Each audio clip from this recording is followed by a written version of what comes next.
여러분 반갑습니다. 김덕기입니다. 자, 이번 시간에는요, 2017년도 기출문제 해설 강의 진행하겠습니다. 1월 21일 날 시험을 봤네요. 어떤 문제가 나오는지 1교시 1과목 인행사라고 하죠. 인간 행동과 사회 환경. 자, 지금부터 출발해 보겠습니다. 1번 문제 가보시죠. 인간 발달 이론이 사회복지 실천에 미친 영향으로 옳지 않은 겁니다. 옳지 않은 거 먼저 답 체크하고요. 답이 체크됐네요. 그렇습니다. 4번입니다. 스키너의 이론은 클라이언트, 내담자죠. 클라이언트의 모방학습의 중요성을 인식하도록 하였다라고 나오는데, 이 모방학습이 키워드입니다. 모방학습은요, 따라서 하는 겁니다. 따라쟁이. 그래서 일명 관찰학습이라고 합니다. 관찰학습. 그래서 관찰학습, 모방학습과 관계된 건 학습이죠. 이걸 왜 따라서 해요? 사회활동을 잘 하려고 따라가는 거죠. 그래서 사회학습 이론이라고 합니다. 사회학습 이론이다. 학습 이론 뭘 배우려고요? 사회생활, 사회에 잘 적응하려고 하는 겁니다. 그래서 사회학습 이론 뭐예요? 만두라죠. 만두라. 자기 효능감 뿜뿜 반드라죠. 자기 효능감이 올라와야, 자기 효능감은 뭐예요? 자기 자신을 믿는 마음이에요. 믿음 천국 불신지옥, 믿으면 합격이다. 그렇습니다. 자기 효능감 뿜뿜, 자기 자신을 믿어야 돼요. 나는 합격이다. 이 문제가 시험에 나온다. 이걸 믿어야 돼요. 김덕희식 공부 방법을 믿어야 돼요. 믿으면 반드시 합격입니다. 자기 자신을 믿는 사람 만두라. 자기 자신을 못 믿는 사람 관도라. 그래서 여러분, 관도로가 아니라 뭐예요? 만두라다. 그래서 모방학습, 관찰학습은 스키너가 아니라 만두라다라고 보는 겁니다. 답 나왔죠? 스키너는 뭘 강조했습니까? 강화죠, 강화. 강화 이론을 행동주의의 강화를 강조했다라고 보고요. 스키너와 또 짝을 이룬 사람 누구죠? 파블로프죠. 파블로프는 무엇을 강조했다? 불안감소죠. 불안감소. 그래서 이런 키워드들을 잘 알아야 되겠고요. 나머지들은 이제 옳은 거니까요. 옳은 거는 피아제의 이론은 아동의 과학적 수리적, 이거 아동의 과학적 수리적 어디서 나와요? 인지가 뭐예요? 내가리, 니지알. 여러분 먼저 아주 친숙할 겁니다. 그래서 피아제의 인지 발달이다. 그렇습니다. 라고 보고요. 프로이드의 이론은 심리적 내적 갈등이죠. 그래서 무의식의 불안이다라고 보고요. 에릭슨의 이론은 클라이언트의 생애 주기에 따른 실천 개입에 에릭슨의 생애 발달 단계 몇 단계죠? 8단계다. 그래서 9단계가 아니라 8단계다. 9단계라고 나올 때도 있습니다. 7단계라고 나올 때도 있습니다. 8단계다라고 보고요. 메슬러의 욕구 이론, 클라이언트 욕구의 파괴에서 평가는 유형이다. 교수님, 여기는 또 왜 좀 자세히 설명해 드려요? 이런 문항들이 다 시험에 나왔던 문제거든요. 그래서 여러분들, 이 문항이 실질적인 기출 문제입니다. 그래서 얘가 주인공이고요. 추가적으로 문제가 나올 수 있다든지 또 포인트 잡을 수 있는 건 제가 보충 설명을 해드리겠습니다. 그래서 제가 설명하는 것만 공부하시면 아주 합격, 자기 효능감 뿜뿜. 그렇습니다. 공부 아주 재밌습니다. 2번 문제 가보시죠. 다시 한번 잔소리 같지만요. 이런 거 보고 또 이런 거에 너무 포인트 잡으면 안 돼요. 여기서 주인공은 관찰학습은, 모방학습은 스키너가 아니라 만두라다. 이게 주인공이에요. 나머지들은 조연들이다라고 보고요. 2번 문제 가보시죠. 칼 로저스 클라이언트 내담자 중심 상담 이론이다. 따끈따끈하다. 그래서 비지시적 상담 이론이다. 그래서 인간 중심이다. 인간 중심, 비지시적, 따끈따끈한 키워드가 답입니다. 옳은 것을 모두 고른 것은 클라이언트, 내담자의 자기 결정권. 그렇죠. 클라이언트가 자기 결정을 한다. 따끈따끈하고 아주 인간미가 있죠. 그래서 인간미가 있다라고 이해하는 게 칼 로저스의 내담자 중심 이론, 클라이언트 중심 이론, 인간 중심 이론, 이렇게 표현을 합니다. 클라이언트에 대한 비심판적, 그렇죠. 따끈따끈하다, 인간미가 있다. 상담자의 지시죠. 지시는 아니죠. 지시 삑사리. 그럼 답이 뭐예요? 기역, 니은이다. 아름답지 않습니까? 공부 재밌습니다. 3번 문제로 넘어가죠. 인간 발달에 관한 설명으로 옳지 않은 거 체크하고요. 각 단계의 발달은 이전의 단계의 발달에 의해서 영향을 받지 않는다. 웃기지 마라, 영향을 받는다. 천만의 말씀 만만의 꽃가게. 우리 많이 배웠죠. 점성 이론이라고요. 그래서 이 단계는 그 다음 단계에 연결하는 어떤 점끼리 연결하는 발달 단계를 이루어준다라고 합니다. 그래서 이전 단계의 발달은 그 다음 단계에 영향을 준다. 영향을 받지 않는다가 아니라 받는다. 그러니까 옳지 않은 거겠죠. 답 나왔죠? 그럼 얘는 뭐예요? 이제 조연이죠. 조연들. 인간 발달에는 일반적 원리가 존재하지만 모든 사람에게 동일하게 발달하는 건 상식이죠. 이 국어 문제예요, 국어 문제. 당연하겠죠. 발달 과정에는 결정적 시기가 있다. 이것도 시험에 잘 나오죠. 당연하죠. 결정적 시기가 있다. 유전적 요인과 환경적 요인 모두 중요하다. 이것도 시험에 나왔습니다. 중추부에서 말초에서, 중심에서 말초로, 상체에서 하체도, 이것도 시험에 나왔습니다. 그래서 이런 시험에 나왔던 문제들이 또 나오고 합니다. 4번 문제로 가보시죠. 방어기제요. 프로이드의 방어기제 뭘 방어해요? 무의식의 불안을 방어하는 거다. 불안과 갈등을 방어하는 게 프로이드의 방어기제다. 옳은 것은 먼저 체크하고요. 투사하면 딱 나와야 돼요. 투사 뭐예요? 남 탓이다. 남 탓. 어쩌고 저쩌고 하는 게 뭐 자신의 부정적인 충동, 욕구, 감정들 타인에게 돌리는 거 남 탓이죠. 그 원인을 전가, 타인에게 전가, 이걸 뭐라고 해요? 남 탓이죠. 그래서 이런 내용, 자신의 부정적인 충동, 욕구 이런 걸 몰라도 돼요. 그냥 남 탓하면 투자다라고 보고요. 억압, 무의식에 집어넣는 거예요. 생각하기 싫은 거죠. 그래서 억압은 무의식 속에 집어넣는 거, 반동 형성은 반대로 하는 거, 미운 놈 떡 하나 더 주기, 보상은 보상받고 싶은 거죠. 전치는 심리적인 갈등이나 신적인 증상을 나타나는 것은 이제 전치 또는 치환이라고 그래요. 치환. 이걸 이제 보면 보통 방어기제에서 키워드가 잘 나오는 것들이 합리화가 있습니다. 합리화라고 나오면 구실을 붙이는 거, 이렇게 그럴듯한 구실을 붙이는 거. 또 투사가 나오면 남 탓이에요, 남 탓. 또 전치, 치환이라는 말이 나오면 이거는 화풀이에요, 화풀이. 나보다 다른 대상에게 화풀이하는 거. 그래서 심리적인 갈등이나 이건 아니겠죠. 그래서 전치 나오면 그래서 이런 내용들을 너무 자세히 보면 헷갈려요. 그래서 전치라는 말이 나오면 이것처럼 화풀이, 다른 사람에게 나보다 낮은 상태에게 화풀이하는 거 전치. 투사, 남 탓. 억압, 무의식에 집어넣는 거. 화풀이, 그럴듯한 구실을 붙이는 거. 여우와 심포도 이론이죠. 이런 것들이 시험에 잘 나옵니다. 5번 문제 가보시죠.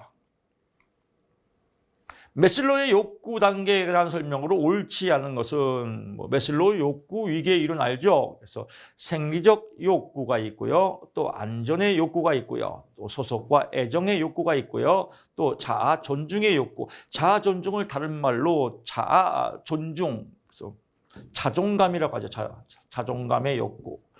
맨 마지막에 자아 실현의 욕구다. 아닌 것 찾은 거예요. 소속감과 사랑의 여기죠. 친분, 우정, 존경의 욕구가 나오네요. 존경이 뭐예요? 타인도 존경하고 나도 존경하고 타인도 존경, 나도 존경하는 걸 뭐라고 그래요? 이거 자존감이 높다 하죠. 자존감의 반대는 제가 볼 때는 자존감의 반대는 자존심이에요. 그래서 이걸 자존심을 두 글자로 뭐라고 그래요? 쫀심이라고 하죠. 쫀심.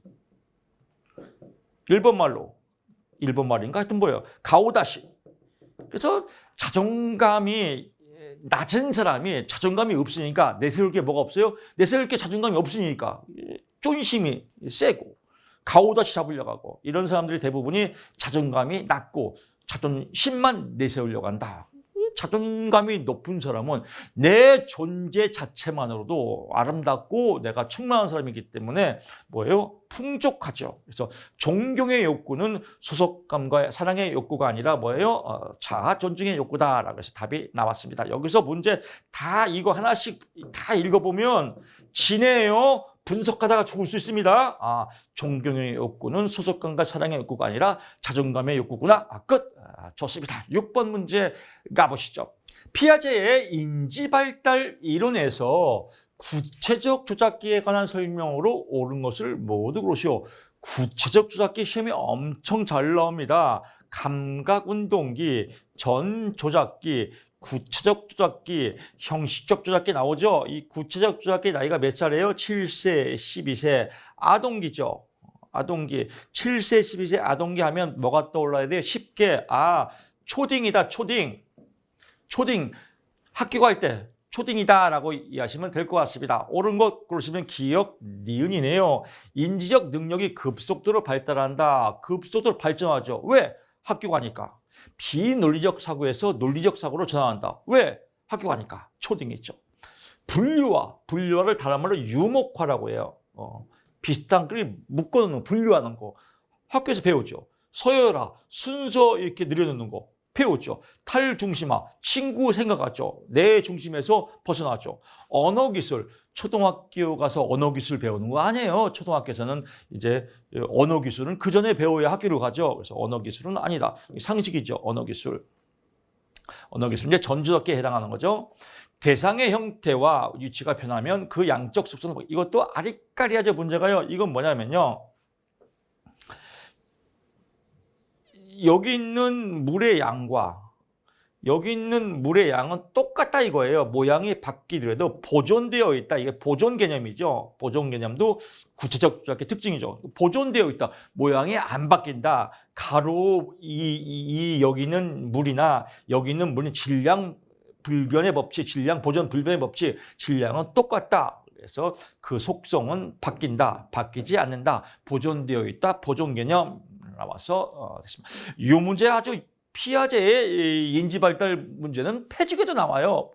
한 문제 또 먹고 들어갔지 않습니까? 7번 문제 가보시죠. 행동주의 기법에 해당하지 않는 거 행동주의입니다. 그래서 행동주의에 쭉 나오는데 여러분이 인지란 말 처음에는 참 불편해요. 왜 교수님은 인지를 코그니티브 네이션 이렇게 유식하게 안 쓰고 왜 대가리라 할까? 근데 지금은 대가리가 편해요. DGR. 얼마 이거 하나 외우면 진짜 뭐 아주 맞는 키예요. 맞는 키. 덕키가 아니라 맞는 키예요. 자, 덕키가 맞는 키죠. 웃자고 하는 제 이름이 덕키니까 덕키 맞는 키. 인지는 맞는 키구나라고 이렇게 이해하시면 돼요. 정보 처리 어디서 해요? 정보 처리 머리에서 하지, 머리. 인지에서 하죠. 대가리에서 하죠. 그러니까 정보 처리 기법은 뭐예요? 인지 기법이죠. 인지 기법. 인지 행동. 여기서 인지 기법. 대가리 기법이다. 정보 처리 어디서 한다? 대가리에서 한다. 대가리가 뭐예요? 인지다. 그래서 정보 처리는 인지고 나머지는 다 행동이에요. 쉽잖아요.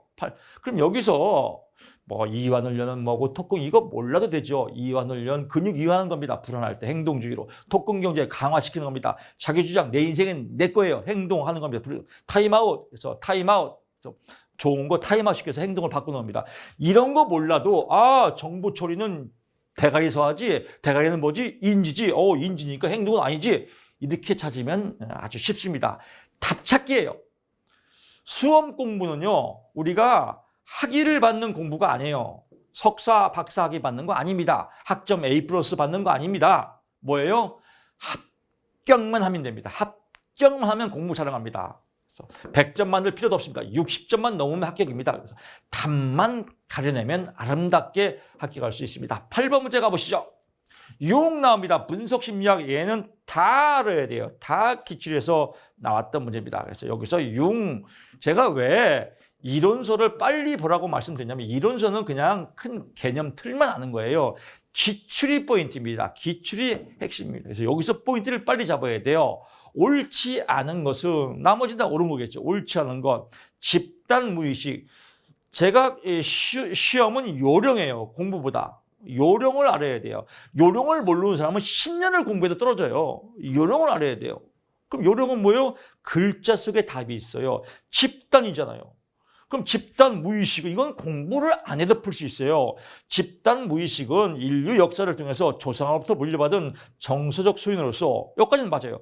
개인마다 이게 초등학교 1학년도 알 수 있어요. 구체적 조작기 초딩도 알 수 있어요. 집단인데 무슨 개인마다예요.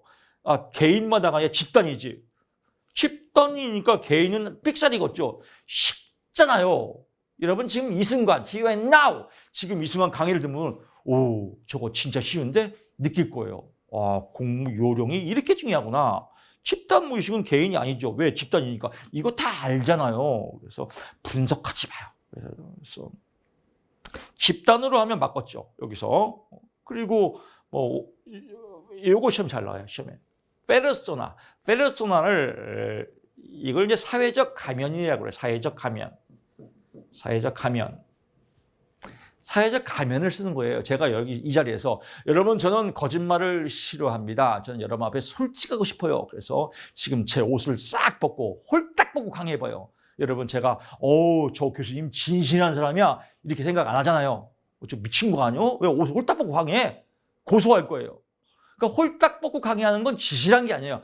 사회적으로 가릴 건 가려야 돼요. 이걸 페르소나라고 그래요. 그래서 사회적 가면을 다른 말로 인격자라고 그래요. 그래서 옷을 잘 입고 메이크업을 하고 이런 걸 인격자라고 그래요. 그래서 옷을 잘 입는다. 옷을 벗는 게 진실한 게 아닙니다. 가릴 건 가리는 게 인격자다. 만약에 이런 친구들 간에 어떤 친구가 이제 화장을 했단 말이에요. 근데 오늘따라 화장이 지금 안 먹었어. 피곤했는지 안 먹었어요.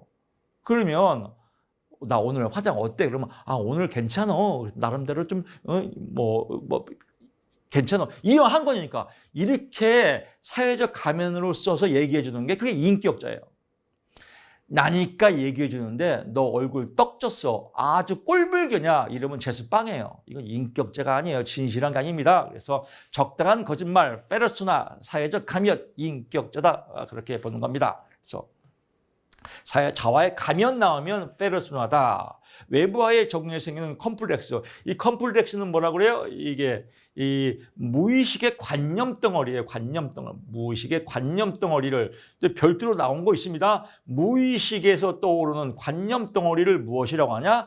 컴플렉스라고 한다. 우리가 컴플렉스라고 하면 왠지 열등의식 이렇게 생각하는데 열등의식도 그 안에 들어가는 거지만 큰 덩어리는 무의식에 자리 잡은 심리적 관념 덩어리를 컴플렉스라고 그래요. 심리학에서. 그래서 외부와 적응하기 위해서 적응하려니까 가면을 써야죠. 그래서 내 숨겨진 관념 덩어리를 보이면 안 되겠죠. 그래서 외부와의 적응에서 생긴 컴플렉스를 페르소나가 한다라고 보고요. 자신의 어두운 면, 벌써 음영 그림자죠. 그래서 자신의 어두운 면, 부정적인 면, 어두운 면을 나타내는 것은 음영 그림자, 이건 상식이죠. 라고 보면 될 것 같습니다. 나머지 몰라도 됩니다. 9번 문제 갑니다. 그렇죠. 피아제의 인지발달 이론에 관한 설명으로 옳지 않은 건 인지발달 나왔네요. 발달 순서의 순서는 문화와 개인에 따라 다르게 나타난다. 그래서 여기서 또 함정이에요. 왠지 그럴듯하죠. 근데 피아제의 발달 순서 여러분 기억났죠? 앞에 설명했으니까 감각운동기, 전조작기, 구체적 조작기, 형식, 이 나이 틀이 있단 말이에요. 구체적으로 7세, 12세. 이 안에서 움직이는 이 단계는 문화와 개인에 따라 다르게 나타나는 게 아니라 같은 동일하다. 물론 7세, 12세의 이 사이에서의 문화와 개인에 따라서는 좀 개인차가 있겠지만 발달 순서예요. 이 순서는 안 변한다 이거예요. 순서는 동일하다. 발달 단계의 순서는 변하지 않는다, 동일하다. 앞에 문제 배웠죠? 이걸 살짝 돌린 거예요. 그러니까 발달 단계 순서는 변하지 않으니까 개인의 문화와 개인에 따라서 다르게 나타나지 않는다. 왜? 발달 순서는 변하지 않으니까. 그래서 앞에 문장과 이렇게 상관관계가 있는 겁니다. 쉽잖아요. 그래서 나머지 옳은 거겠죠. 그래서 어쩌고 저쩌고 다 옳은 거다라고 해서 볼 거 없습니다. 10번 문제 갑니다. 아들러의 생활 양식 중 지배형에 관한 설명으로 옳은 것은 지배형이에요. 지배형. 지기도사가 있죠. 지기도사. 지배형은 사회적 관심은 적고 주로 장남들이에요. 나를 따르라. 활동 수준이 높아요. 지 맘대로 올라가죠. 독단적이고 공격적이다. 이게 지배형이에요. 또 나오는 건 회피형이에요. 도피형 또는 회피형이라고 해요. 도피형, 회피형은 뭐예요? 그냥 말 그대로 그냥 도피하는 거예요. 알아서 해줘. 알아서 해줘. 주로 막내 유형들이다. 그래서 도피형, 회피형은 막내 유형들, 회피하는 거 말 그대로. 에너지 수준이 높고 활동 수준이 높아요. 사회적 관심은 적어요. 주로 독단적이다. 지배형이다라고 보고요. 뭐 쭉쭉 나옵니다. 뭐 나머지 볼 거 없습니다. 그러니까 나머지 볼 거 없으면은 안 봐야 돼요. 보면 볼수록 더 바이러스입니다. 그래서 제가 설명이 필요한 부분은 설명을 추가를 해드리지 않습니까? 그건 들으시고 볼 거 없으면 빨리 넘어가세요. 11번 갑니다. 에릭슨의 심리 사회적 위기와 주요 관계가 에릭슨의 심리 사회적 8단계죠. 그래서 단계 나옵니다. 9단계가 아니라 8단계다. 연결이 바르게 연결된 것은 자 보세요. 자율성 대 수치감. 자율성. 똥오줌을 잘 거려. 똥 쌌어? 오줌 쌌어? 잘했네? 잘하면 자율성. 못하면 수치. 이건 뭐예요? 부모죠, 부모. 근면성 대 열등감. 숙제를 잘했네? 근면해. 못했어? 열등감. 이건 뭐예요? 학교지, 학교. 학교, 교사. 통합성 대 절망감. 인생을 잘 통합했어. 나중에 나이 먹고 못했네? 이건 동료가 아니라 뭐예요? 주로 이제 노년기죠, 노년기. 노년기에 무슨 노년기 인생. 친밀감 대 고립감. 애인이 있으면 친밀성. 애인이 없으면 고립감. 이건 리더가 아니라 뭐예요? 이건 사랑. 이렇게 애인 이런 거겠죠. 정체감 대 역할. 이건 청소년기죠. 청소년기가 잘 겪으면 정체감이 잘 생기고 안 되면 역할 혼미, 왔다리 갔다리 한다. 이건 또래 집단이죠. 친구죠. 청소년기 친구. 그래서 정답이 5번이다라고 보면 될 것 같습니다. 12번 갑니다. 생태학적 이론이라는 설명으로 옳지 않은 것은 생태학적 이론은 파이. 주로 뭐예요? 환경 속의 인간. 인간과 환경, 환경과 인간. 이걸 강조하죠. 인간과 환경의 통합. 또는 강점, 관점. 으쌰 인간과 환경에 으쌰 잘 살자 이런 겁니다. 그래서 옳지 않은 것 인간은 병리적인 웃기지 마라 병리적 관점이 아니라 강점 관점이다. 강점 관점 생태학적 이론 끝. 나머지들은 읽어보시면 되고요. 13번 갑니다. 사회체계 이론의 주요 개념에 관한 설명으로 옳은 것은 사회체계 이론 시험에 꼭 나옵니다. 그래서 여기서 문제가 나오는 거예요. 이 중에서 정답 먼저 체크하고요. 정답이 주인공이니까요. 안정 상태는 환경과의 상호작용에서 부분들 간의 관계를 유지하기 위해서 에너지를 계속해서 사용하는 상태를 의미한다. 에너지를 계속해서 사용한다. 즉 자전거 타기라고 생각하시면 돼요. 자전거 탈 때 어떻게 해요? 안정적으로 상태를 유지하려면 페달을 계속 돌려야죠. 에너지를 계속 활용해야죠. 그래서 에너지를 계속적으로 사용해야 자전거가 계속적으로 안정 상태에서 가더라. 그래서 안정 상태, 상호작용, 에너지를 계속 사용한다. 이거 꼭 체크 포인트 해주시고요. 얘랑 약간 헷갈리는 건 이겁니다. 균형이에요, 균형. 균형은 균형이 잡힌 상태예요. 즉 안정 상태는 플로우 흘러가는 거고 균형은 끝났습니다. 끝난 상태를 균형이라고 그래요. 그러니까 개방 체계가 아니라 폐쇄 체계다. 에너지를 투입하는 게 아니라 끝났다. 변화를 노력한다. 변화 끝났다라고 하는 게 균형이다라고 여러분 잘 파악하시면 되겠고요. 예를 들면 이런 건 쉽죠. 이것도 기준이 나온 적이 있지만 항상성은 시스템에서 위기가 왔을 때 불균형을 유지한다.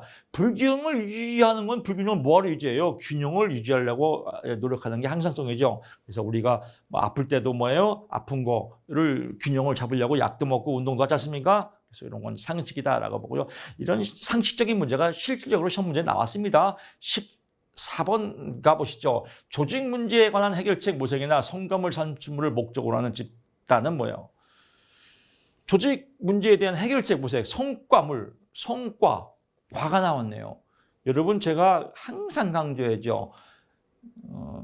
요령도 실력이라고. 요령도 실력이고요. 요령도 스펙이에요. 이거는 공부 안 해도 맞춰요. 요령만 알면 성과물, 과를 뭐라고 그래요? 과제, 과업, 답이 뭐예요? 과업 집단. 지가 써 있잖아요. 째찌뽀 끝. 교수님 이런 건 뭐예요? 몰라도 돼요. 이것도 시험에 나온 적이 있는데 그때 가서 공부하면 됩니다. 그때. 지금 보면 더 헷갈립니다. 그래서 15번 갑니다. 개방형 가족체계에 관한 설명으로 옳은 것은 개방형입니다. 니은 디귿이네요. 외부로부터 정보를 통해서 체계의 외부로부터 개방이죠. 지역사회 교류 개방이죠. 오케이. 기억, 니은. 기억. 가정체계 내니까 뭐예요? 폐쇄죠. 엔트로피도 마찬가지예요. 엔트로피도 에너지가 없는 상태, 에너지가 흘러가지 않는 걸 엔트로피라고 그래요. 그래서 에너지가 흘러가는 걸 뭐라고 그래요? 역엔트로피, 넥엔트로피. 엔트로피는 에너지가 흘러가지 않는 거, 폐쇄체계죠. 투입과 산출이 거의 없다. 들어가는 게 없고 나오는 게 없다. 이거 폐쇄죠. 개방이 아니죠. 척 봐도 압니다. 16번 갑니다. 문화에 관한 설명으로 옳은 것은 문화. 개인의 생리적 욕구와 심리적 욕구 충족을 영향하고 문화 그죠? 생리적 욕구, 문화 욕구, 심리적 욕구 다 문화죠. 그래서 이게 문화구나 3번 체크하고 나머지는 버리세요. 볼수록 스트레스 받습니다. 이렇게 공부하면 아주 공부 재밌습니다. 17번 갑니다. 태아의 유전적 질환에 관한 설명으로 옳지 않은 것은 유전성 질환을 가진 태아는 임신 초기에 유산된다. 유산되는 게 아니에요. 유전성 질환도 유산될 수도 있고 안 될 수도 있어요. 그래서 임신 초기에 유산된다? 아니다라고 보면 될 것 같습니다. 여기서 뭐 쭉 특별한 것은 뭐 없고요. 유전자 이상으로 인한 장애는 묘성증후군. 이 묘성증후군이 뭐냐면 고양이 고양이 소리. 이 고양이 소리도 유전자 이상으로 생긴 묘성이다. 그래서 유전자 15번인가 그게 이상이 있으면 이런 모성 증후군이 있다가 15번인지 16번인지 18번인지 몰라도 돼요. 그냥 묘성 증후군은 궁금할까 봐 얘기하는 겁니다. 고양이 소리 내는 것도 유전자 이상이다라고 보면 될 것 같습니다. 18번으로 가보시죠. 피아제의 감각운동이죠. 1단계죠. 처음 단계에서 관한 설명으로 옳은 것은 대상 영속성을 획득한다. 그렇죠. 대상 영속성. 이불 속에 우유병을 떠놓는데 우유병이 대상이 우유병이 없어지지 않고 이불 속에 있구나라고 아는 것은 감각운동기의 끝단계에서 감각운동기도 1단계에서 4단계가 있는데 이 4단계 끝 그래서 감각운동기와 전조작기 사이로 넘어가는 이 끝단계에서 이루어진다라고 합니다. 그래서 대상 영속성을 획득할 수 있다. 감각운동이다. 한 줄 외우시고 넘어가면 됩니다. 19번 갑니다. 융의 제시한 나왔네요. 작년의 성격 발달 특성에 관한 설명. 옳은 것은 기억, 리을이네요. 옳은 것. 자아가 발달하고 외부 세계에 대처하는 역량을 발휘할 수 있다. 장룡이니까 당연히 자아가 발달하고 외부 세계죠. 장룡이 코스니까요. 여성은 독립적이고 공격적인 측면. 그렇죠. 여성이 나이 먹으면 이런 말 있지 않습니까? 이 여성분이 중년이 되면 남성 호르몬이 나온다고. 그래서 지금 막 남자처럼 격해지고 그렇습니다. 맞습니다. 제 아내도 장년기입니다. 신혼 초에는 여보 식사하세요. 근데 지금은 목소리가 커집니다. 밥 먹어! 이렇게 목소리가 커지더라고요. 그래서 여성은 독립적이고 공격적인 측면이다. 그래서 여보 시장 갈 때 같이 갈까? 나 혼자 갈 거야. 이렇게 가더라고요. 그렇습니다. 니은 디귿. 남성은 여성적인 측면이 아니무스를 나타낸다. 이것도 융에 잘 나옵니다. 남성은 여성적 측면이에요. 그래서 어디 갔다 와? 남자인데 어디 갔다 와? 안 된 마! 아니무스가 아니라 뭐예요? 아니마다. 안 된 마! 아니마. 이거 헷갈려요? 그래서 남자가 여성적인 측면 남자인데 여성처럼 어디 갔다 와? 안 된 마! 아니마. 여잔데 남성처럼 여잔데 어디 갔다 와? 아니무스. 이렇게 외부 세계에서 쏟아든 이거 막 두 가지 알면 헷갈리니까 남자가 여성처럼 안 된마 아니마라고 하면 금방 문제를 찰 수 있습니다. 너무 많이 공부하면요 시험장에 가면 아니마 아니무스 막 헷갈리거든요. 헷갈리면 공부 하나만 해요. 그냥 남자가 여성처럼 안 된마 아니마 끝 이러면 답 맞출 수 있습니다. 외부 세계에 쏟아졌던 에너지를 자기 내면에 돌려 자아 정체성 이거 뭐예요? 외부 세계에 자기 내면에 돌려서 라고 하더라고요. 이건 뭐예요? 이건 외부 세계에 쏟았던 에너지를 자기 내면에 돌려 개별화가 나타난다라고 해서 이건 자아 정체감의 혼란으로 나타나는 게 아니라 개별화. 자아 정체감의 혼란은 언제 일어나요? 청소년기죠. 그래서 내면에 돌려 자아 정체 혼란한다. 개별화가 이루어진다. 개별화 개인의 특성으로 발달된다 이겁니다. 자아 정체감은 청소년기에 발생한다라고 보고요. 20번 갑니다. 유아기 혹은 아동기, 유아기 3세, 6세, 아동기 7세, 12세죠. 발달급에 해당하지 않는 것 답 체크하고요. 애착, 답부터 체크해야 돼요. 답 가리고 공부한 분들 성격 고지됩니다. 애착관계 형성, 애착관계는 누구하고 애착관계예요? 부모하고의 애착관계죠. 그래서 전맥이고 우유맥이고 0세에서 2세까지, 0세, 2세. 영악이죠. 그래서 유아기, 아동기가 아니라 이건 뭐예요? 영악이다. 답 나왔죠. 답 나왔으면 나머지 볼 거 없습니다. 21번 갑니다. 청년기 혹은 장년기의 발달 과제 학자와 내용이 연결이 옳지 않은 것은 팩 나왔네요. 팩 자아분화는 맞아요. 이거 이제 처음 나왔지만 팩 자아분화다. 요거는 여러분 기억하세요. 또 나올 수 있습니다. 팩이라는 사람이 자아분화가 뭐예요? 자아분화.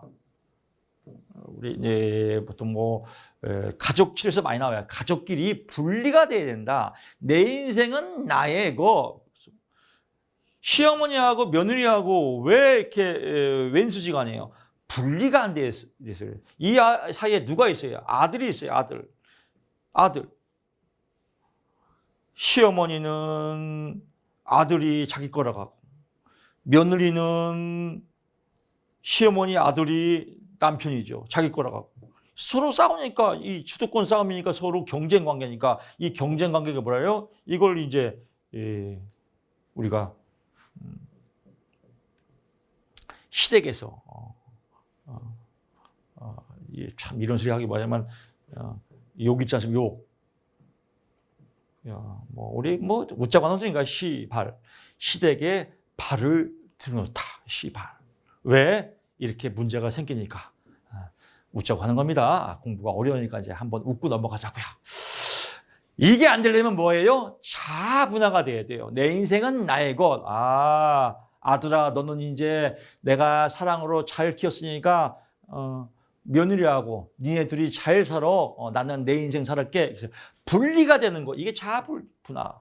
이 자아분화가 잘 돼야 된다라고 주장한 게 팩이다라고 하는데 친밀한 관계 형성 이거는 뭐 어느 시기나 다 해당되는 거니까 이거는 팩이 주장한 게 아닙니다. 이거는 뭐 누구나 다 주장했다. 그래서 팩이 아니다라고 하는 거죠. 자아분화가 안 되는 사람은 이건 이제 노년기. 팩이 주장한 노년기의 특징이거든요. 그러니까 청년기 혹은 장년기의 발달 관계니까 팩이 주장한 자아분화 나왔지만 언제시다 노년기에 노년기에 자아분화가 잘 됐느냐, 자아분화가 잘 안 됐으면 뭐예요? 직업에 몰두하는 거예요. 직업에 계속 일만 한 겁니다. 그래서 자아분화가 잘 안 된 사람은 계속 직업에 몰두하고 자아분화가 잘 된 사람은 이제 나이 먹고 늙어서 내 인생은 나의 거야. 그래서 내 거야. 혼자 여행을 다니든지 나는 자연이다. 산으로 가든지. 팩의 노년기의 자아분화라고 보시면 될 것 같습니다. 청년기, 정년기는 아니다라고 보고요. 나머지 볼 거 없습니다. 22번 갑니다.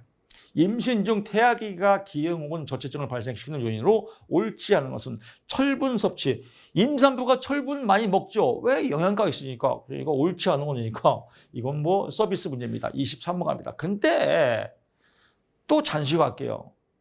공부를 잘 못하는 분들, 무조건 열심히만 하는 사람들, 요령이 없는 사람들은 거꾸로 공부해요. 임신 중 태아기의 기형 또는 저체증을 발생시키는 요인 적어놓고 또 노트에 적어요.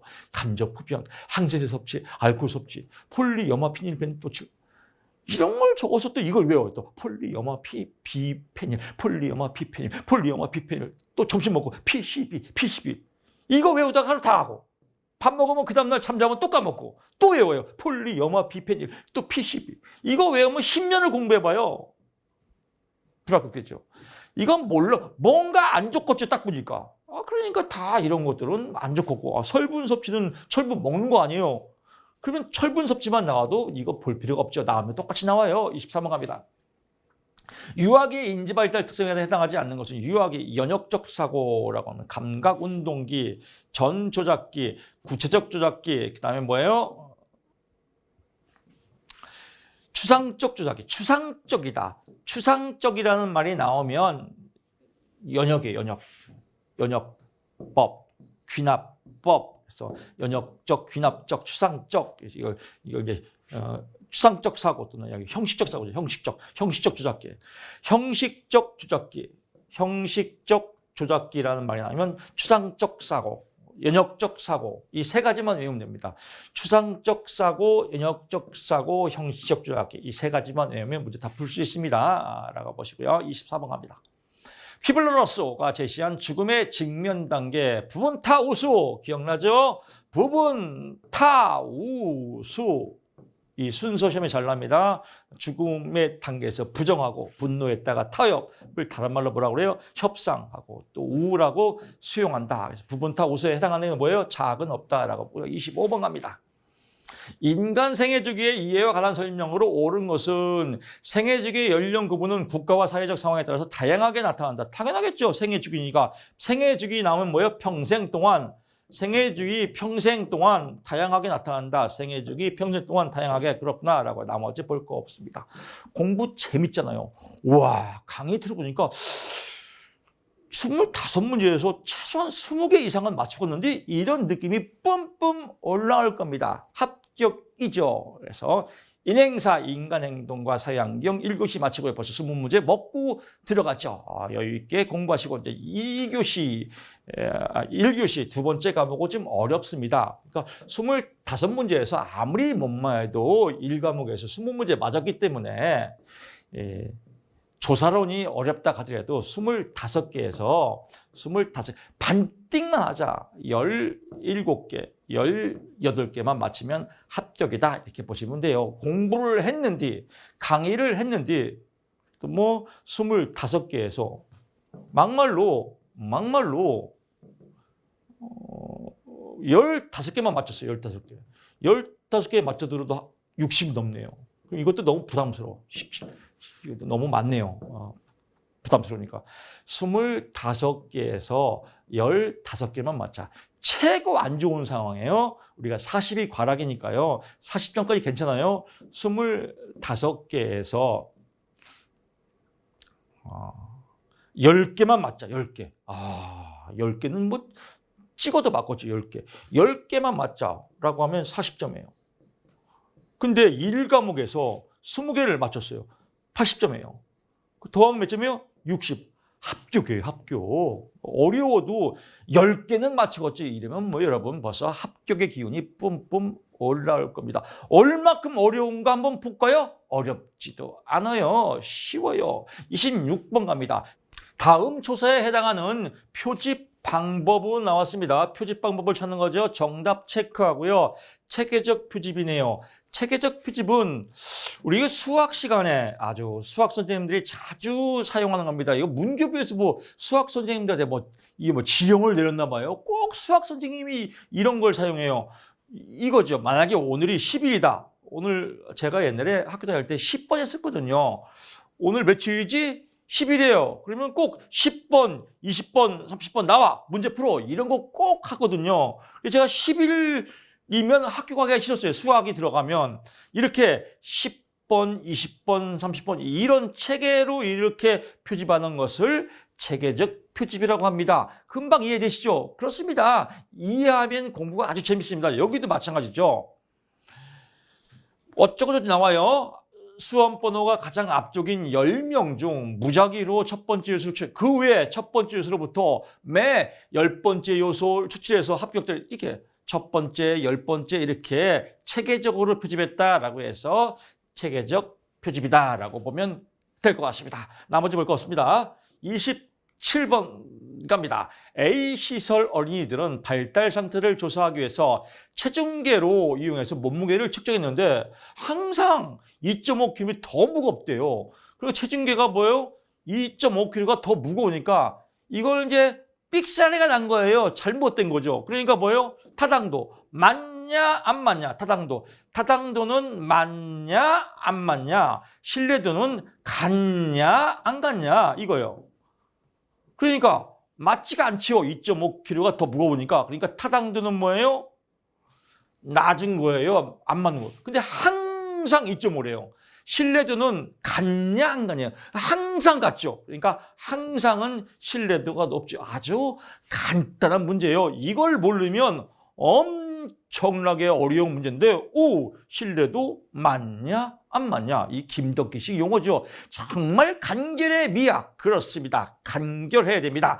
신뢰도 같냐 안 같냐. 오케이. 항상은 같으니까 신뢰도가 높고 2.5kg가 더 나가니까 안 맞으니까 타당도는 높다. 공부 아주 재밌습니다. 28번으로 한번 넘어가 보시죠.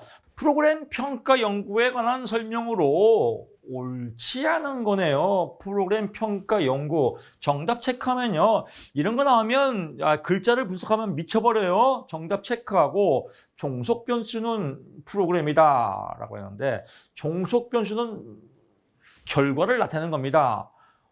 원인을 나타내는 건 뭐라고 했어요? 독립변수죠. 독립변수. 결과를 나타내는 것은 종속변수입니다. 종속변수고요. 그러니까 프로그램 평가 연구죠. 프로그램 평가 연구에 대한 결과가 종속변수가 되겠고요. 평가 결과를 일으키는 원인은 뭐예요? 프로그램이죠. 그래서 프로그램은 종속변수가 아니라 독립변수다라고 아주 간단한 문제입니다. 나머지 볼 거 없습니다. 나머지 보면 볼수록 미쳐버립니다. 그래서 조사론도요. 다 분석하면 아주 어렵게 느껴져요. 그래서 요령이 아주 중요합니다. 29번으로 가보시죠. 얘도 마찬가지예요. 다 분석하면 미쳐버려요. 굉장히 어렵게 느껴지죠.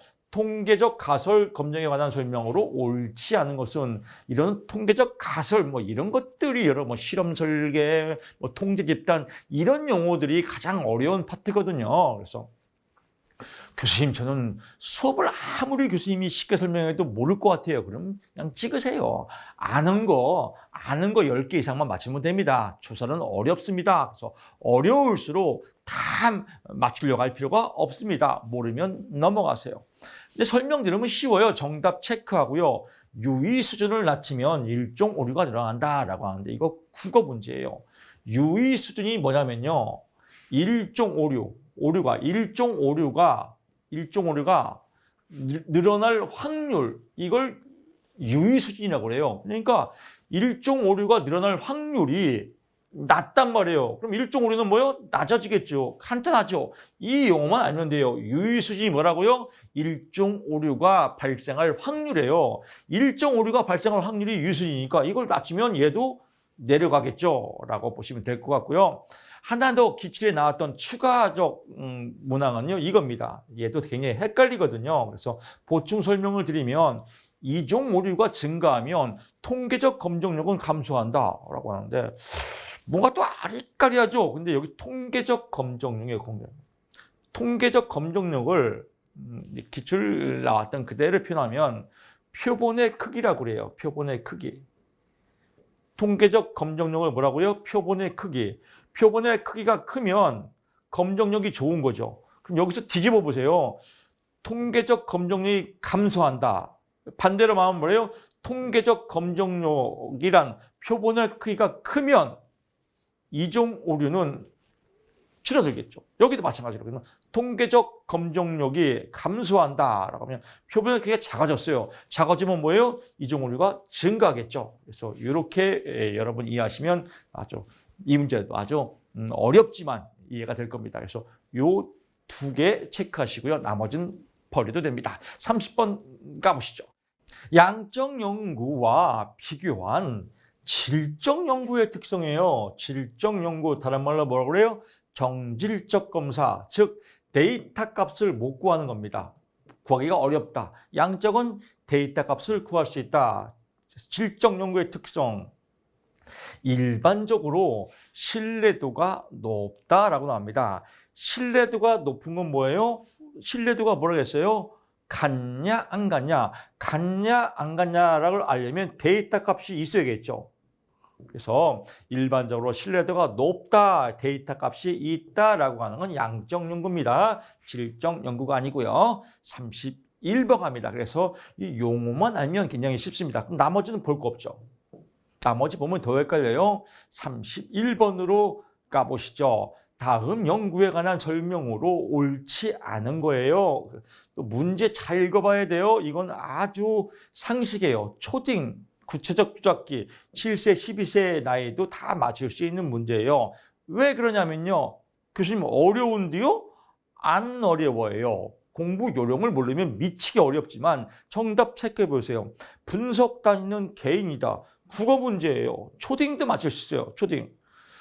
17개 시도에서 나왔잖아요. 17개 시도는 이거 개인이에요, 집단이에요? 집단이겠죠. 그래서 개인이 아니라 집단이다. 쉽잖아요. 답 나왔어요. 나머지 몰라도 돼요. 너무 재미있고 쉽지 않습니까? 32번 갑니다. 다음 연구에 관한 설명으로 옳지 않은 거죠. 이런 거 굉장히 어려워요. 사실은 이런 건 틀려주는 게 예의예요. 근데 강의 들으면 또 쉬울 수 있어요. 유사 실험 설계다. 실험 설계예요. 실험 설계와 대비되는 건 뭐예요? 통제 집단이죠. 통제 집단 설계. 통제 집단 설계는 뭐예요? 통제 집단을 다른 말로 뭐예요? 비교 설계, 비교 집단. 이 용어를 잘 알아야 돼요. 통제 집단은 뭐라고요? 비교 집단이다. 뭐랑 비교해요? 실험 설계랑 비교하는 거예요. 실험 설계가 있단 말이에요. 이 실험 설계랑 비교하는 비교 집단을 통제 집단이라고 해요. 여기는 통제 집단은 실험 처치를 했어요, 안 했어요? 여기는 실험 처치를 안 한 집단이에요. 실험 처치를 안 한 집단을 통제 집단이라고 한다. 비교 집단이라고 한다. 뭐하고 비교한다? 실험 설계랑 비교하기 위해서. 그럼 실험 설계랑 비교하려면 뭐예요? 실험 자체가 동일해야겠죠. 동일한 내용을 갖고 실험을 해야죠. 근데 얘는 실험 설계를 했고 얘는 실험 설계를 안 했다. 그냥 실험 설계를 하기 위한 비교 집단이다라고 보면 됩니다. 그러면 실험 설계를 하려면 실험 설계는 인위적으로 해야 돼요. 인위적인데 여기서 보세요. 어쩌고 저쩌고 쭉 나왔는데 무작위로 선정했단 말이에요. 무작위로. 근데 실험 설계는 뭐예요? 인위적으로 설계를 해야 돼요. 여기서 답이 나와요. 그럼 쭉 읽다 보면 얘를 모르더라도 무작위 선정은 실험 설계가 아니지. 실험 설계는 인위적으로 설계해야지. 그래 답이 이거야 라고 보는 겁니다. 그래서 이런 내용 보게 되면 뭐 통제 집단이 있고 여기 있잖아요. 100명이 있는데 50명을 선정했단 말이에요. 50명을 선정했으면 뭐 통제 집단이 있겠죠. 근데 뭐 또 나중에 했으니까 사후지요. 그래서 통제 집단 사후 비교 설계다라고 했는데 100명을 다 하지 않고 50명만 했대요. 그래서 50명은 통제 집단, 실험 집단과 그렇죠. 50명은 실험 집단, 50명은 통제 집단 이렇게 나왔단 말이에요. 그러니까 뭐예요? 내적 타당도가 줘야 되죠. 다 하지 않았으니까 뭐 이런 내용들이에요. 근데 이런 내용들 모르더라도 무작위를 했구나. 무작위는 통제 집단이지 실험 집단이 아니지라고 해도 답을 맞출 수 있습니다. 이런 포인트만 잡으시면 됩니다. 33번 갑니다. 다음 조합된 단어들의 동일한 논리적 구성 나오면 똑같이 나와요. 개념을 하려면 조작화해야 돼요. 개념을 알려면 개념은 여러 가지 변수가 있죠. 명제를 얻으려면 가설이 있어야 됩니다. 그래서 조작화, 변수, 가설 단순하게 외우시면 됩니다. 나오면 똑같이 나와요. 글자 한 개도 안 바뀝니다. 34번 갑니다.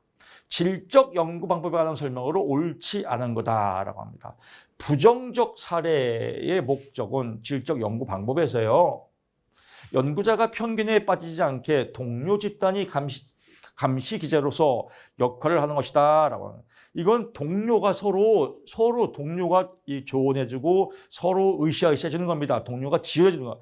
동료 집단의 감시 기자라는 것은 편견에 빠지지 않도록 동료들이 서로 도와주는 겁니다. 그래서 이걸 보고 동료 보고라고 합니다. 부정적 사례가 아니라 뭐라고요? 동료가 보고해준다. 동료가 알려준다. 동료 보고다. 부정적 사례는 뭐냐면요. 부정적 사례를 비교해서 부정적 사례를 제거시키는 게 부정적 사례라고 합니다. 그래서 동료 집단에 감시키지 않으면 동료 보고다라고 나머지 볼 거 없습니다. 35번으로 가보시죠. 실험 설계 시 고려할 타당도 조회. 타당도는 뭐예요? 맞냐 안 맞냐예요. 맞냐 안 맞냐 중 특성이 같은 거예요. 특성이. 그럼 여기서 특성이 같다는 건 뭐냐면 내적 타당도가 있겠고요. 외적 타당도가 있겠죠. 이 두 개를 비교하는 거예요. 정답 체크하면 기역, 니은, 리을이네요. 기역, 니은, 리을. 역사적인 사건 때문에 타당도에 변화가 있다. 내적으로 변화가 생겼다. 성숙하여서 내적으로 변화가 있었다. 중도 탈락, 어떤 마음이 변화가 있어서 내적으로 변화가 있어서 중도 탈락이 있다. 기역, 니은, 리을은 내적이에요. 내적. 근데 표본의 대표성은 외연화죠. 외연화. 또 일반화. 표본이 대표적인 거니까. 외연화, 일반화는 겉으로 드러난 거죠. 그래서 표본의 대통성은 외적이다. 그래서 디귿 빼면 답이 4번이다. 그래서 이런 개념들을 알면 또 아무리 어렵다고 하지만 재밌는데 또 이런 느낌도 들 겁니다. 이해가 안 되신 분은 강의 한 번 더 들으면 됩니다. 한 번, 두 번, 세 번 들으면 아주 답이 빵빵 올라옵니다. 서베이 조사죠. 서베이 조사 이건 쉽죠. 옳지 않은 것. 일반적으로 전화조사는 면접 조사에 비해서 면접 시간이 길다. 전화 길게 하면 짜증나요. 전화나 인터넷 짧은 게 좋아요. 그래서 길다가 아니라 짧다 쉽잖아요. 그래서 나머지 볼 거 없습니다. 이건 뭐 상식 문제입니다. 37번 갑니다. 다음에서 사용한 타당도는 새로 개발된 주관적인 행복감 측정도를 사용해서 측정한 결과 이미 검증된 거. 여기는 이미 검증된 거예요. 여기는 새로 개발한 거예요. 여기는 미래예요. 그래서 새로 개발한 거와 이미 검증된 거와 이 이미 검증된 건 뭐예요? 이걸 기본적으로 준거라고 그래요. 기준점. 그래서 준거 타당도 또는 기준 타당도라고 그래요. 기준. 준거, 기준을 통해서 맞냐 안 맞냐를 보는데 어떤 기준이냐. 앞에 있는 이미 검증된 거와 현재 개발한 거고 찌찌뽕 동시패션이다라고 하면 이걸 동시타당도라고 그래요. 미래와 찌찌뽕 한다. 이건 예언타당도. 그래서 준거 타당도, 기준 타당도에는 동시타당도와 예언타당도가 있다. 동시타당도를 다른 말로 공인타당도라고 합니다. 공적으로 인정되었다. 그래서 동시타당도, 공인타당도 같은 말입니다. 38번으로 가보시죠. 확률 표집에 관한 설명으로 옳지 않은 것은 나옵니다. 확률 표집. 신뢰 수준이 높을수록 표본 오차는 감소한다. 이것도 문제 아주 골 때리는 문제입니다. 요즘 TV 재밌더라고요. TV. 저는 TV 잘 안 보는데 요즘 제가 재밌게 보는 건 골 때리는 그녀들. 맞죠? 골 때리는 그녀들. 참, 골 때리는이 아니네요. 죄송합니다. 공 때리는 그녀들이죠. 갑자기 막 강의에다가 흥미했네요. 공 때리는 그녀들인가요? 공 때리는? 맞나? 하여튼, 그런 거 있죠. 왜 연예인들 나와서 막 축구하는 거 여자분들 나와서요. 공 때리는 그녀들인가? 그래요. 골 때리는 그녀들이 아닙니다. 제가 죄송합니다. 흥분했어요. 공 때리는 그녀들인가? 이런 거요. 이게 이런 거예요. 거기서 보게 되면, 갑자기 TV 얘기하다가 또 제가 스스로 또 골 때리는 그녀는 아닙니다. 거기서 보면 이제 이게, 신뢰 수준이 높을수록 이 문제 진짜 골 때리는 문제들이에요. 공 때리는 문제처럼 마찬가지죠. 축구를 하는데 어느 모델인가 누가 골링을 넣더라고. 이렇게 헤딩으로 딱 골링을 넣는 거예요. 어렵죠. 근데 똑같은 위치에서 똑같이 헤딩으로 넣을 확률은 뭐예요? 어렵겠죠. 그래서 신뢰 수준은 뭐예요? 같다 안 같다요. 똑같이 골을 넣을 확률이 같다 안 같다 높단 말이에요. 그러니까 헤딩으로 똑같이 공을 넣을 확률이 높아요. 신뢰 수준이. 그러니까 헤딩으로 맞출 확률이 높단 말이에요. 그러니까 표본 오차는 감소한다. 그러면 뭐예요? 똑같이 맞추려면 어마어마하게 연습을 하고 실수를 하겠죠. 한 번 맞추려면 100번은 실수하겠죠. 그래서 표본 오차는 감소한다. 아니라 증가한다. 즉 실수를 많이 할수록 똑같이 맞추려면 실수를 많이 해야 한다. 그래서 표본 오차가 감소한다가 아니라 증가한다 이런 얘기입니다. 이해가시죠? 골 때리는 문제, 공 때리는 그녀들 이렇게 이해하시면 될 것 같습니다. 39번 갑니다. 이런 거 나오면 대부분이 많이 틀려요. 그래서 맞추기가 가장 어려운 문제가 이런 문제입니다. 왜? 이해가 안 되기 때문에. 그래서 이런 문제가 딱 나왔다. 오! 공 때리는 그녀들 나왔네. 이렇게 하시면 여러분 이해가 빡 될 겁니다. 39번 갑니다. 측정에 오류가는 설명으로 옳은 것은 편향에 의해서, 편향은 한쪽으로 쏠린 거예요. 체계적 오류가 발생한다. 그래서 한쪽으로 쏠리니까 당연히 한쪽으로만 쭉 오류가 생기겠죠. 이거 한쪽으로 쭉 쏠리는 걸 뭐라 그래요? 체계적으로 가죠. 그래서 체계적 오류가 발생한 당연하죠. 나머지 볼 거 없습니다. 40번 갑니다. 욕구 조사를 위한 자료 수집 방법에 관한 설명으로 옳지 않은 것은 일반인을 대상으로 델타의 기법, 여러분 이거 서비스 문제예요. 델타의 기법 하면 두 가지가 떠오르죠. 뭐예요? 전문가. 두 번째는 뭐예요? 우편 전문가, 델타의 기법. 일반인 아니다, 전문가다. 끝. 아주 쉽습니다. 41번 갑니다. 다음에서 설명하는 것은 단일 사례 설계에서 이제 조사합니다. 단일 사례 설계요. 그래서 미리 조사를 하는데 기초선을 조사하는데 기초선이 불안정해요. 내려갔다 올라갔다 뭐가 애매해요. 찾기가 좀 뭐가 애매하단 말이에요. 이럴 때 기초선의 변화폭과 기울기까지 고려하여 이게 어떻게 기울기가 어떤 식으로 흘러가냐, 어떤 추세냐 이런 건 이건 추세를 보는 거예요. 애매하니까 이 추세를 뭐라 그래요? 경향이라고 하죠. 추세 경향. 그래서 경향선 접근이다라고 보시면 될 것 같습니다. 42번 갑니다. 나오면 똑같이 나옵니다. 가설에서 관한 설명으로 옳지 않은 것은 가설은 방향성을 가져야 한다. 가설은 말 그대로 가설이에요. 일로 갈 수도 있고 일로 갈 수도 있고 이게 가설 아니에요. 그러니까 방향성을 가져야 한다. 방향성을 가질 수도 있고 안 가질 수 있다라고 보고요. 나머지들은 이제 또 나올 수 있으니까요. 가설이란 둘 이상의 변수와의 관계를 예측. 그렇구나. 영가설은 독립변수가 종습에 영향을 미치지 않는. 영가설은 뭐예요? 귀무가설이죠. 그래서 영향을 미치지 않는다고 가설하는 게 관계가 없을 것이다. 영가설 미치지 않다고 가정한다. 그래서 영가설이고요. 연구가설의 반대, 연구가설이죠. 이론으로부터 도출된다. 이론. 그래서 채택이 된다라고 하면 연구가설, 채택이 안 된다 하면 연구가설 이렇게 보시면 될 것 같고요. 가설은 경험적으로 검증할 수 있어야 한다. 당연히죠. 당연히 검증을 해야 가설이죠. 라고 보면 될 것 같고요. 43번 갑니다. 이 문제도 아주 복잡할 것 같지만 간단해요. 실험 설계에 관한 설명으로 옳지 않은 것은 3번입니다. 비동일 통제 집단 설계. 비동일이에요. 통제 집단 설계에서는 임의적으로 나는 실험 집단과 통제 집단 간 교류를 통제한다라고 봐서 비동일 통제 집단에서는요. 실험 집단과 통제 집단 간에 서로 이제 컨닝 효과, 모방 효과. 실험 집단과 통제 집단을 했단 말이에요. 근데 얘를 보니까 저렇게 될 것 같아 라고 해서 모방 효과, 컨닝 효과 때문에 교류를 통제하기가 쉽지 않다. 그래서 통제한다가 아니라 통제하기가 쉽지 않다. 컨닝 효과, 모방 효과가 발생한다. 이렇게 나오면 되겠고요. 정태적 집단 비교 설계 아주 어렵습니다. 이런 거 나오면요. 그냥 정태적 집단 비교 설계는 사후 검사입니다. 그래서 정태적 나오면 사후 이렇게만 보면 될 것 같습니다. 쭉 보고요. 통제 집단 사후 검사에서는 무작위 할당 쭉쭉 나오고요. 무작위 할당 통제 집단 나오고요. 솔로몬 사집단에서는 통제 집단 사전 사후 검사 설계, 통제 집단 사후 검사 설계를 결합한 것이다. 이것도 시험 잘 나오니까 이렇게 보시고요. 복수 시계열 검사는 여러 차례 검사합니다. 그래서 복수 시계열 검사하면 여러 차례 찌찌뽕. 솔로몬 사집단 체크 포인트 해주시고요. 정태적 사후, 통제 집단 무작위 할당 포인트만 잡으시면 될 것 같습니다. 44번 갑니다.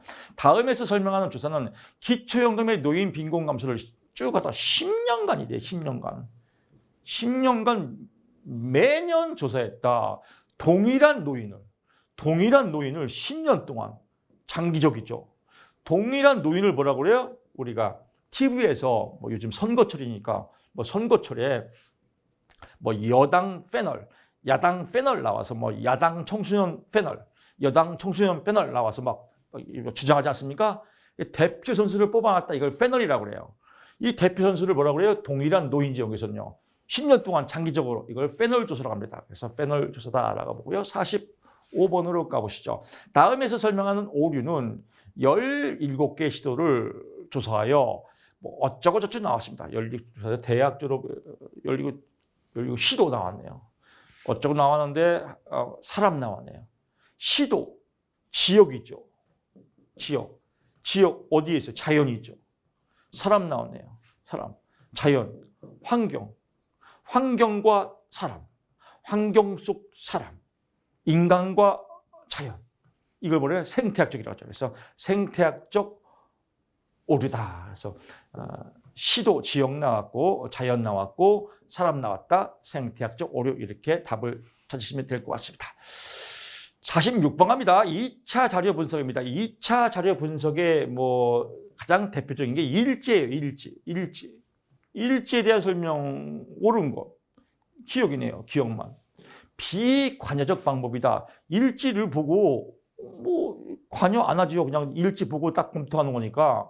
일지 보고 분석하는 거니까. 그래서 비관여적 방법이다. 그렇다. 일지를 딱 보고 이게 뭐 백인 일지인지 흑인 일지인지 남성 일지인지 여성 일지인지 이런 거 안 보잖아요. 잘생긴 사람 일지인지 못생긴 사람 일지인지 이런 거 관여 안 한단 말이에요. 이걸 보고 비관여적 방법이다라고 하는 겁니다. 관찰 대상자에 대한 연구자의 영향이 크다라고 해서 영향이 작겠죠. 왜 관여를 안 하니까. 통계적 기법으로 자료와 결과값을 대체할 수가 없다. 있겠죠. 자료 보고 있겠죠. 신뢰도와 타당성에 관한 문제가 발생하지 않는다. 발생하겠죠. 왜? 내가 직접 한 게 아니기 때문에 일지만 본 거기 때문에 그렇게 보시면 될 겁니다. 47번 갑니다. 과학적 방법에 관한 설명으로 옳지 않은 것. 앞에 내용하고 우리 미리 했어요. 잠정적이지 과학적 방법은요. 과학적으로 가설을 검증한 겁니다. 가설을 검증한 거예요. 그 잠정적이지 않으면 안 돼요. 가설을 검증하는 거니까. 그래서 잠정적이어야 됩니다. 그래서 과학적 방법은 가설 검증 방법이다. 가설은 잠정적이어야 된다. 그래서 잠정적이 않으면 안 된다라고 합니다. 간단한 문제입니다. 48번 갑니다. 변수의 측정 순위에 관한 설명으로 옳은 것은 변수. 성별은 이산적 특성, 변수는 뭐예요? 측정 순위에서 명서등비죠. 명서등비다. 그래서 명목적도라고도 하고 명명적도라고 그래요. 이름의 차이 정보만을 알 수 있다. 서열정도, 순서 차이까지 알 수 있다. 등간적도, 간격을 알 수 있다. 비율적도, 간격뿐만 아니라 비율까지도 알 수 있다. 그래서 비율적도 절대 0점이 없다. 0의 의미, 0의 속성이 있다. 절대 0점이 있다. 참 있다. 등간적도 절대 0점에 없다. 0의 속성이 없다. 이렇게 표현합니다. 성별은 뭐예요? 명명이죠. 인종, 종교도 명명이죠. 석차 순서죠. 5점 순서죠. IQ와 온도, 이건 간격이죠. 그래서 IQ 뭐 100과 90의 간격, 온도 0도와 10도의 간격. 그래서 IQ와 온도는 등간적도다라고 보시면 될 것 같습니다. 그래서 시험 문제 나와서 IQ, 온도 나오면 무조건 답이 등간적도예요. 시험 잘 나옵니다. 49번으로 가죠. 사회복지사회 조사 윤리 연구에 관한 설명으로 옳은 것을 모두 고르셔. 답이 기억 디귿이네요. 연구 대상을 관찰하기 위해서 그들의 동의를 구해야 한다. 당연히 동의를 구해야겠죠. 조사 과정에 드러난 문제점과 실패도 모두 보고해야 한다. 당연히 보고해야죠. 실패 문제점도 보고해야 발전이 있죠. 연구로부터 얻을 수 있는 사회적 이익이 비용을 초과해야만 한다. 이 사회복지는 얻을 수 있는 건 여기는 꼭 비용, 돈뿐만 아니라 무형의 재화, 가치도 필요하거든요. 그래서 사회적 이익이 비용을 초과해야만 한다. 그래서 초과 안 할 수도 있다 이겁니다. 가치들은. 그래서 삑살이고요. 비밀성이 보장되면 익명성도 보장한다. 이거는 만약에 이거죠. 둘이 사회복지사하고 클라이언트가 있단 말이에요. 그래서 선생님만 알고 있어요? 알았어. 나만 알고 있겠지. 절대 비밀이야? 비밀이죠. 익명성은 내가 다 알고 있잖아. 둘이 상담했는데. 그래서 비밀 보장이 되면 익명성도 보장된다. 그러면 익명성도 보장 안 될 수 있다. 뭐 둘이 얘기하는데 다 알 거 아니에요. 이름하고 뭐 다 알 거 아니에요. 쉽습니다. 50번 갑니다. 지식을 습득하는 과정에서 발생하는 오류에 관한 설명으로 옳은 것은 과도한 일반화는 관찰된 소수의 사건이나 경험을 근거로 현상의 규칙성을 일반화한 것이다. 지가 다 써 있잖아요. 일반화, 일반화 써 있죠. 그래서 답 찾기 쉽습니다. 이런 거는 또 변형돼서 나올 수 있으니까요. 문제를 찾는, 문제 속에서 답을 찾는 방법, 이것도 여러분 요령입니다. 여기서 이 지식 습득하는 과정, 이게 이론서에 몇 페이지 돼요. 이거를 기초에서 확인하는 겁니다. 자, 보세요. 이와 부합된 특수한 사례. 특수하죠. 그럼 특수한 건 뭐라고 그래요? 선별적이죠. 특수한 거니까. 지가 다 써 있잖아요. 또 여기 볼까요? 의식적 활동 구체를 선정해서 정확한 관찰. 정확한 관찰이 이루어지지 않대요. 아, 정확한 관찰이 안 이루어져? 그럼 부정확한 관찰. 다 써 있잖아요. 여기 보세요. 일반화된 관점을 이용해서 스스로 사실이 아닌 정보를 만들어내는 것이다. 자아 개입은 나왔지만. 자아 개입은 일반화. 이 관점을 쭉 일반화하지 않고 스스로 사실이 아닌 정보를 만들었대. 사실이 아닌 건 꾸며낸 거죠. 그럼 여기 뭐예요? 꾸며낸 지식. 지가 다 써 있잖아요. 그래서 이런 요령도 알면 아주 문제 풀 때 아주 재밌습니다. 그래서 이렇게 해서 우리 이제 조사를 마쳤는데 어려운 부분도 있고 쉬운 부분도 있어요. 어려운 부분은 이해가 안 되면 찍으면 됩니다. 다 맞는 시험이 아니는 게 큰 위로가 됩니다. 25문제 중에서 반띵만 하자 어려우면 그래 12개나 맞히자. 12개만 맞히자.